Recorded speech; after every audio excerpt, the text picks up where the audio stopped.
Hello and a warm welcome back to the channel. And here I am up in the loft and we're looking at the Triang Super 4 base main layout.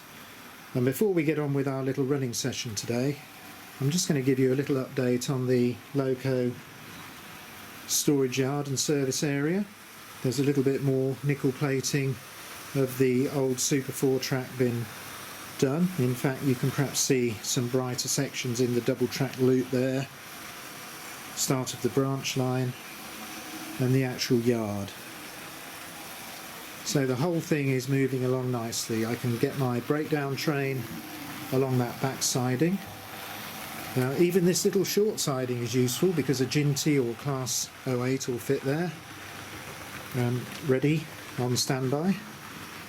And as you can see, I've got a couple of LMS locos there, the Class 20. So I'm really happy with the way that's going. So let's get to the running session, and today, well, let's do some scale running.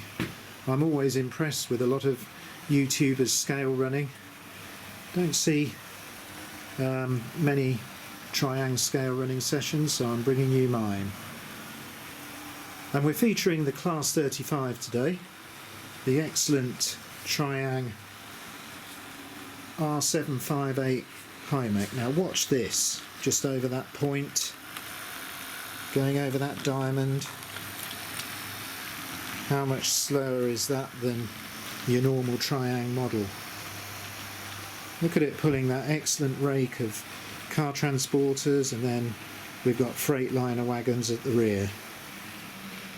And equally impressive, our passenger service today. An earlier green British Rail livery Class 35.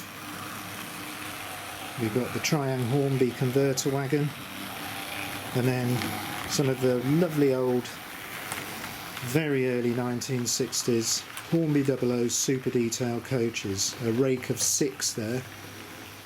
And let me tell you, that's some heavy train. And this Triang Class 35 is gripping the track with its magnesium, even though there's nickel plating now on the steel rails, still managing to grip enough to pull that long heavy train. So let's just watch this. Here comes the later liveried Class 35, and here's a diamond crossing where the branch line goes over the main lines. Watch that. You'd be right to think that that's slightly modified. I've included an extra set of pickups on the rear bogie on both these locos to improve their slow speed running. Now, I do enjoy running at faster speeds, but sometimes it's great just to relax and get the locos running nice and slowly round the main lines. And one of the drawbacks with the older Triang Hornby models is they were a bit economic on pickups, and indeed these only pick up from the motor bogie, and some of the wheel spacings make it less than ideal over points and diamonds. So I'm going to edit in a couple of photos now. In this first one you might see I've swapped out one of the unpowered axles for a modern equivalent. Obviously I'm keeping the old ones if I want to revert the loco to original spec, and then I've just drilled just one hole in the bogie to hold this little off-the-shelf wiper assembly, and that's all I've done. A length of silicon wire, and this wire actually is easily obtainable. It's servo wire, so if you do any radio controlled modelling you can buy lengths of this servo wire, and I buy it by the meter. It's very supple, silicon covered, and it solders nicely. And in this second photo you'll see I've just routed the wire through the rivet and soldered it onto the motor bogie at the TV suppressor joins, so it's easy just to unsolder if you want to return the loco back to original condition. So let's have a look at the passenger service now. That's making its way under the up and over branch line where the Gint is parked.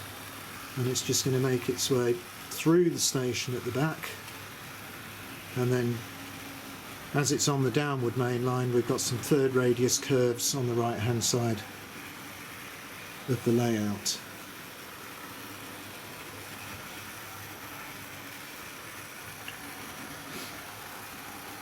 I think these Hymeks I think probably later on they were available with pickups at the rear, but I think this little mod, and I'm only using one axle, I'm not doing both, it just gives one extra bit of contact with the track and it just revolutionises the way they go. Just watch this over this series of junctions.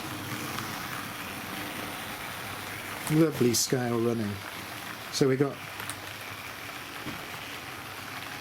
quite slow as well pulling these coaches. I'm really happy with the performance today. So don't give up hope if you're running your own DC layout. Cleaning the track and getting good tight joins on the fish plates, checking all your connections, servicing the locos, you can get these sort of running speeds, a little bit like you see on the excellent new DCC controlled layouts that are on YouTube or other outlets. Just because you run DC doesn't mean you can't run scale speed, and you don't need fancy chips or controllers to do it.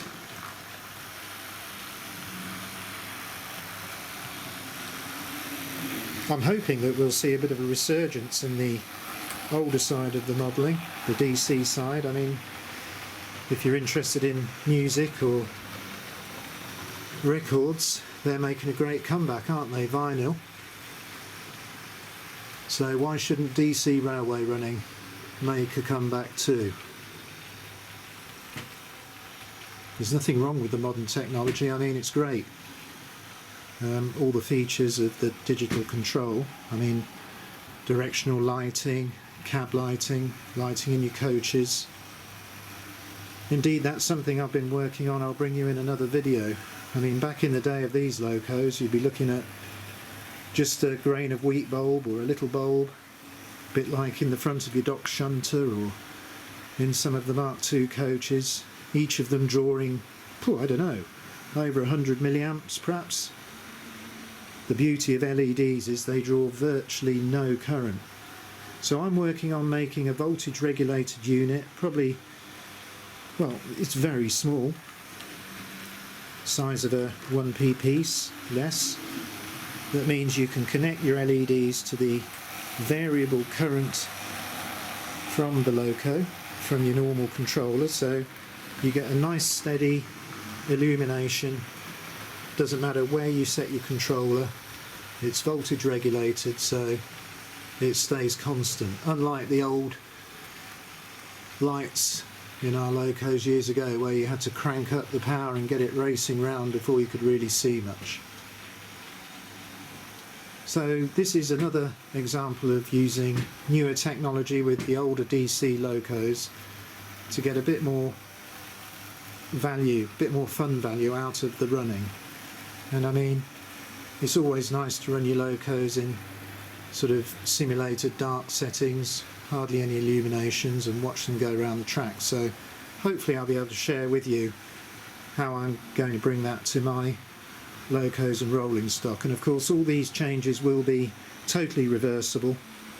They won't affect the actual locos in any way. I'm not going to be drilling loads of holes in them or doing anything other than using a bit of double-sided sticky tape and a little bit of soldering here and there that can easily be removed. Because after all, these are probably collector's items now, well they are in my eyes. They're lovely old items, you know, soon going to be, well they are half a century old and more, so we ought to be looking after them a bit, but that doesn't mean we can't still have lots of fun running them. Well, I hope you've enjoyed this scale running. I do like to run locos at different sorts of speeds.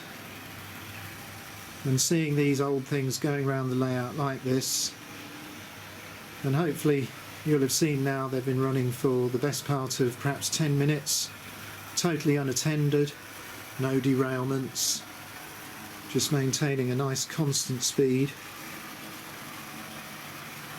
Nothing like watching these go around with a decent cup of coffee and a few biscuits to take the pressures of modern life away. But I guess we ought to wind them up a bit before we end this video, so I'll just reach down to the controller as the freight service approaches the camera. Just give it a little bit more, and do the same with the passenger. And we'll finish off the running session with them going around the layout slightly more fleet of foot.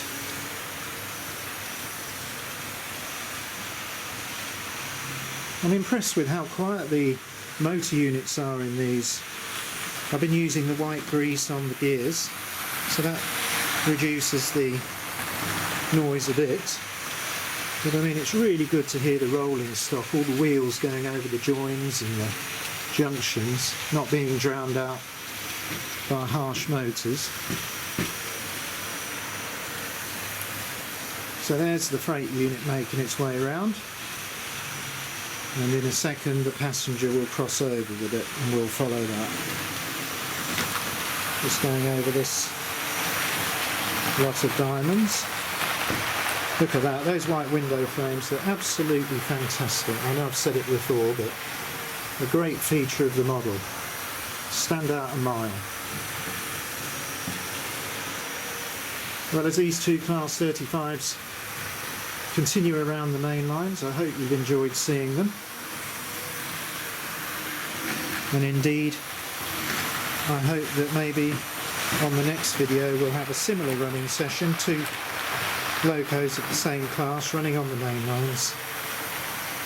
So hopefully I'll get enough time in the workshop to get them running nicely, and I'll be able to share with you them on the next video. But as we watch these two going round, for now, I'll say goodbye.